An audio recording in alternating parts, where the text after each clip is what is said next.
So I'm so happy to have her with us today, and let us receive her message. And let us welcome her.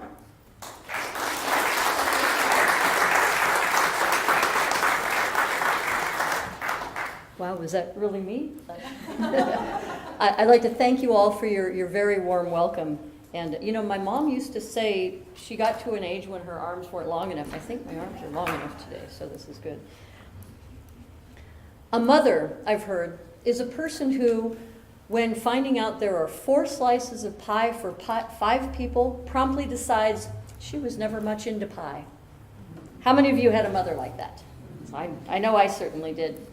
Motherhood is one of the few absolute necessities of life. Now, you know what they say about children, right? That children are hereditary. Because if your mother didn't have any, chances are you won't either.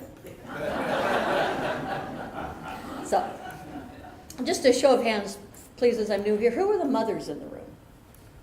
Wonderful, wonderful. Happy Mother's Day. Is anyone here with their children, or here with their mothers? Great, great. That would be a dream to me, to share my church life with my mom. What I won't ask for right now is for a show of hands from those who find today difficult. If I did, I'd probably have to raise both hands. But since we're here at church on a Sunday and it's sermon time, before we get to the scripture reading, I thought I'd reintroduce you to some of those mothers we recognize from the Bible. Some we might, in some ways, recognize even today. So let's see. We had the mother of James and John. How did that go? Hey, Jesus, my kids, James and John, let's say when you come again in your glory, let them sit right next to you. And you thought the helicopter parent was a new thing. In 1 Kings, we hear of a widow in Zarephath who was asked by a stranger to feed him, and she trusted enough to give beyond her means the subsistence food she had for herself and her son. Somehow, she made enough for all. So, like the Kool-Aid moms of the 1960s, her hospitality and welcome were her priorities. By the way, turns out that stranger was Elijah, and her hospitality was repaid in abundance. Mothering isn't all flowers and chocolates, though, then or now. Sometimes difficult decisions have to be made. Adoptive mothers are seen as saints, yet do we consider what it might take to give up a child? To know that your own flesh and blood might be better off, safer, with another mother. Moses never should have survived infancy under the Pharaoh's decree. But when his mother took a great risk and hid him, eventually she knew that the risk was too high, and she sent him down the river in a basket. Sometimes the painful choice to give up one's child is the right choice. Then, in a classic biblical plot twist, the baby Moses is rescued and raised in Pharaoh's house, a cross-cultural adoption that saved his life, and maybe some of ours too. Hagar and her son Ishmael are reflected today in the single mother and child surviving against all odds. Out in the desert, alone, rejected, she felt the pain and fear of watching her son suffer, wondering if they might not survive. Many single moms today know that fear and desperation. Some mothers won't take no for an answer. They know what's right, they know when their kids have been shortchanged, and they are going to fight for justice. These moms aren't going to be bullied into accepting less. In the Gospel of Mark, we read about a Syrophoenician woman with a demon-possessed daughter. She approaches Jesus for help, and he rebukes her. But she, being aware of his power to heal her daughter, calls him on the carpet. She's so dedicated to her daughter's well-being that she calls Jesus out. Now, her persistence pays off, and Jesus does heal her daughter. Well, for my personal favorite, we come to the burnt toasting mom. It's a family thing. When my mom was alive, we had a running joke about maternal sacrifice. If toast was being prepared and the bread got burned, it was always Mom who ate the burnt toast. Am I right? Yeah. If a light bulb went out, she wouldn't burden us with the time it would take to replace it. She'd generally take care of that herself. When she was in her final years and became dependent on us kids for the basics like laundry and grocery shopping, she'd generally respond, jokingly, to offers assistance with, "It's okay, I'll sit in the dark, I'll eat the burnt toast." So a typical exchange might go like this. "Mom, I'm going to the store, do you need anything?" "It's okay, I'll sit in the dark." "Mom, you're burnt toasting again, what do you need?" "Well, I saw they had country-style spare ribs on sale." So never guilt or shame, but humor to help her through the difficult times. Now Hannah was a burnt toaster. Hannah, like so many women in the Bible, was barren. She pleaded and negotiated with God for a son, willing to do anything. She promised that if she was given a son, she would give him to God's service. She became a mother to Samuel, and as soon as he was weaned, she took him to the temple, where he served God throughout his life. I heard a great burnt toast story from just last weekend. There's a mother and son in Michigan, Sharonda and Stefan Wilson, who were both attending college, separate colleges, and both scheduled to graduate last Saturday. Mom Sharonda pulled the classic burnt toast mom move and sacrificed attending her own college graduation so that she could be there for her son's graduation. Now, I can personally attest that going back to college in your middle years isn't a walk in the park. So for her to let go of the recognition that must have been a real challenge speaks of her complete devotion to her son. Plot twists being what they are. I love a good plot twist. It seems the day of graduation, last Saturday, the two university presidents got word of her sacrifice and conspired to surprise Sharonda with her degree conferred by the president of Stefan's University at his ceremony. Not a tearjerker, I cried when I saw it. Not only did she get to see her son graduate, but through the support and inclusion of community, she got to graduate with him. And no list of mother stereotypes would be complete without the soccer mom. I discussed this with a few colleagues. Who would be the soccer mom of the Bible? I was given a few suggestions, but the best one was Mary. And think about it. Her precocious kid was out impressing all the rabbis. In the part where she loses him, she just assumes he was roaming with the pack, the other kids on the team. Or you can figure she thought maybe an aunt picked him up. Or maybe just traveling in a group like that gave the communal support that a tired soccer mom relishes. And the wedding at Cana, the wine incident, what good soccer mom doesn't want to embarrass her kid by announcing publicly that he can do more than he thinks? "Ma, it's not my time." She tells the folks in charge, "Do whatever he tells you." And mothers do know best. However, seems there's always a however. Mother's Day, however, isn't a happy celebration for everyone. For some, it brings grieving or sorrow or emptiness. Many of us have lost our mothers. Perhaps some of us have lost our children. Maybe the mother-child relationships in our lives have soured, seen neglect, abuse. I have several friends in the LGBTQ community who've been rejected by their mothers for being who they are. Motherhood isn't even a possibility for some women. Apparently it wasn't in the cards for me, that's what the doctors say. And with my own amazing mother gone for 22 years now, Mother's Day can be tough. Oh, I get consoled all the time. You're a teacher. It's just like being a mother. Except when it's not. Granted, I have been called mom quite a few times, but when I used to teach first and second grade, to which I'd usually reply, yeah, go clean your room. But no, it's not the same thing. And often, over the past 22 Mother's Days, I've been viscerally aware of that mom-sized hole in my life. We all need mothers. We all need mothering.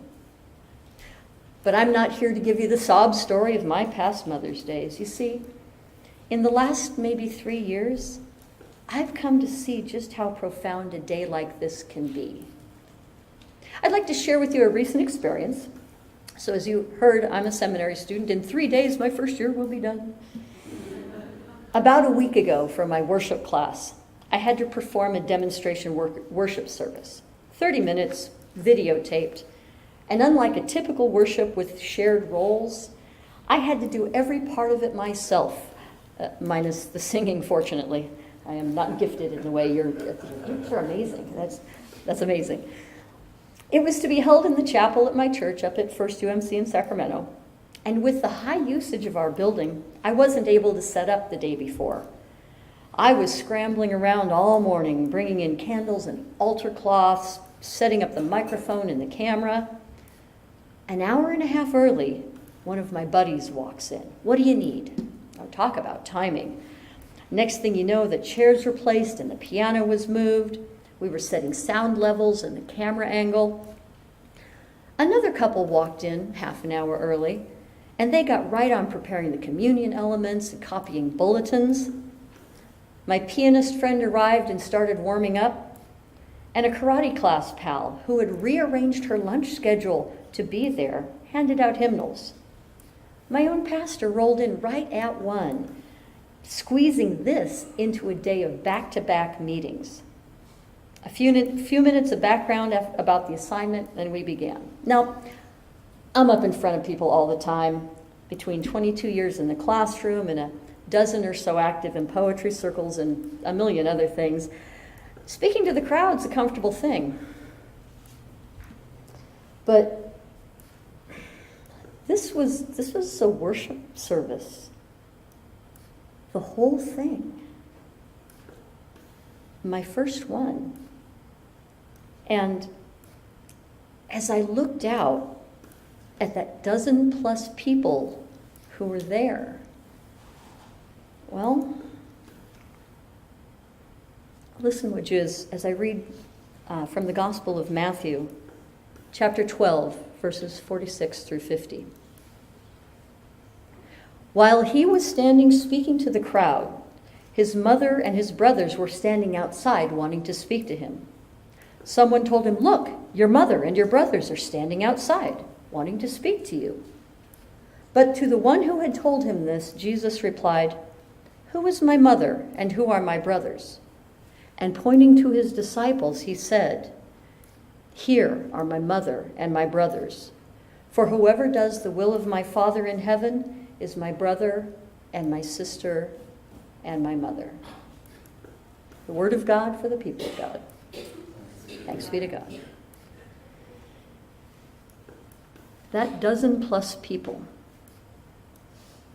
who came in the middle of the day on a random Thursday. That dozen plus people who came to support me, cheer me on, help in any way they could. I was in a room full of mothers. Now, my buddy who showed up an hour and a half early, first of all, he's a guy. Second, he's only 6 or 8 years older than me. Third, he's not a blood relative. Gender, generation, DNA, by most common definitions, he's clearly not my mother. But afterwards, as I thanked him again while he was helping me schlep chairs back into their original configurations, he said, "You know why we're doing this, right?" I made some smart aleck comment in our usual joking vein about my bribes finally paying off. And he said, very seriously, "It's because we love you.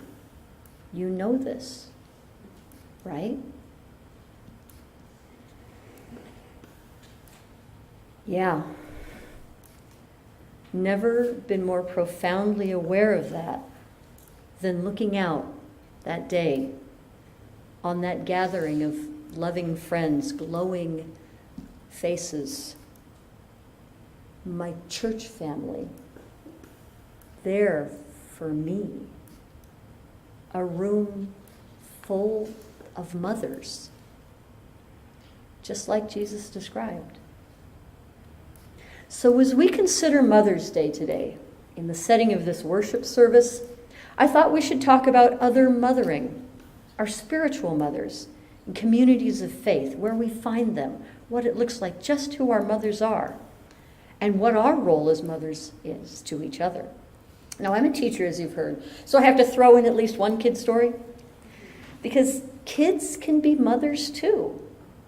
About 5 years ago, I had a student, 5th grade, who was on the autism spectrum. We'll call him Al. He didn't have an aide. He wasn't very interactive with me or other kids unless really drawn in. And I was told he wasn't working anywhere near 5th grade level in work product or comprehension. Now, I'm one of those goofball kinds of teachers, and through a long series of events, we had a joke about me and or Anna, one of our classmates, being losers. Now, this was maybe the tightest group of kids I've ever taught, so this was, in the context of several earlier jokes, a total term of endearment. But it was approaching the end of the year, and we needed to start the transition to 6th grade thinking and the starchy 6th grade teaching team. And we declared that Anna, even jokingly, could no longer be called a loser. The next day, one kid called her a loser. And Al turned to that kid and said loudly, "Anna's not a loser." And then to her and said, "Anna, you're not a loser." You could hear a pin drop. And then the class lost it. "Did you hear Al? He defended Anna. How cool is that?" They say a child will lead us. There's a method in teaching, in the teaching world, called reciprocal teaching, in which the student becomes the teacher. And while the connectional nature of this class had nurtured Al to the point where he would interact, this kid, the one who was told as least to have the practical capacity to nurture, schooled us all. In another burnt toasting story, I'd like to tell you about my favorite person up at First Church. John is amazing. He's a Vietnam vet, always volunteering, loved by everyone.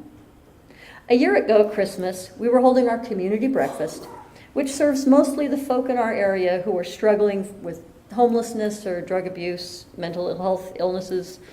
I work in the kitchen. John works mostly the front gate outside, but really, he's everywhere. It was a 40-degree morning. I'm in flipping pancakes, and someone comes in and says, "You got to see this. John gave that guy his shoes." One of our guests had come in wearing one shoe and one plastic bag. He was filthy, his clothes torn and stained, and he was mumbling.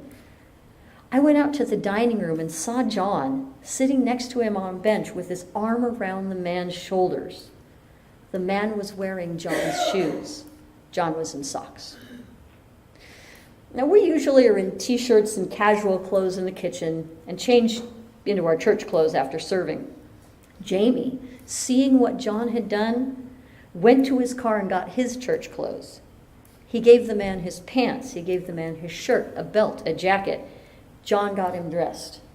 Mothering, apparently, is contagious. John gave up his shoes around 8 in the morning, then went back to work, volunteering outside in 40-degree weather. When worship started at 10, he was still only wearing socks. When he finally left for the day, after helping clean up and all of the things he does there, it was 1:30 and he walked out in his socks. Now that's a burnt toast, mother. Now, true confessions, I'm only here because of the love and the mothering and, okay, I'll admit it, the nagging of some of my spiritual mothers. Now, another story for another day perhaps, but after compulsory church attendance in another denomination, until I was 17, I didn't go to church for 30 years. not my thing. About 8 years ago, I met Peggy. She runs a Methodist church camp in Eastern Oregon, and I was there for a non-affiliated poetry workshop. I was volunteering in the kitchen, and we got to be friends. Now, Peggy oozes love and joy. It flows through her and washes over everyone within range, and it's a wide range. It was Peggy who first got me back to church. It took almost 5 years. 5 years of suggesting, then encouraging, then cajoling, and then nagging. She heard of a good UMC in my town, and to get her off my case, I went. And for the first time, from that very first day, I saw what a community of faith and love and nurturing could be. Spiritual Mom Peggy got handed off that day to Spiritual Mom Oreen. She knew my name by the end of the first worship service. When I tentatively came back the next week, she greeted me by name. "What is it with you crazy welcoming Methodists? How am I supposed to hide when you know my name?" And you know, I never left. Fast forward a year or two, and my pastor has me taking classes. I'm so hungry for this love and connection and community I've found. I want to know more.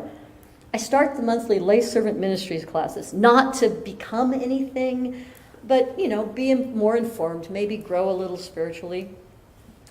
Then comes the preaching class. Not like I'm ever going to preach, but I'm with my group, my little mini community, and we've been together for a few months now.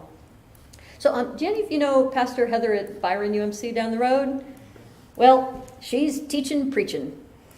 And that baton of my spiritual life gets handed off to yet another spiritual mom. At the end of my preaching class, I give my sermon, and she says, "You need to get out and serve churches."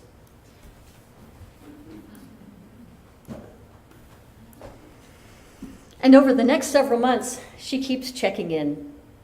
We shared a hotel room at annual conference, and now she's talking seminary? I said, "I'm 52, I'm too old." She goes, "I was 53 when I started." So like biological mothers, spiritual mothers are persistent. And here I am, a year later, finishing my first year of seminary. So when I look back on all the mothers I've known since I lost my own mother, and particularly those, known and unknown, who have nurtured my spiritual life, I have come to appreciate this day as a day of celebration. Those mothers who have handed off the baton of my spiritual mothering haven't gone away. That's the best part. They're still on my team. Remember Al? Back in March, Al's little sister, maybe second grade, saw me on campus and asked if I remembered him. She said he wanted to come visit me. "Absolutely," I said, but I couldn't imagine that happening. 2 weeks later, the night of open house, 10th grader Al walks awkwardly into my classroom to say hello. I was stunned. I looked up to see his parents standing in the doorway, beaming. I was too. And in that moment, I think I accepted that maybe mothering is something that truly we all do. So when I go out to lunch today, I think I'm going to order some toast, just in case Mom shows up. So God bless all you mothers out there, biological, educational, spiritual. We may never know all the good we do or the broad reach of our mothering, but today's a day to celebrate this great love we find in community, this great mothering love in us all.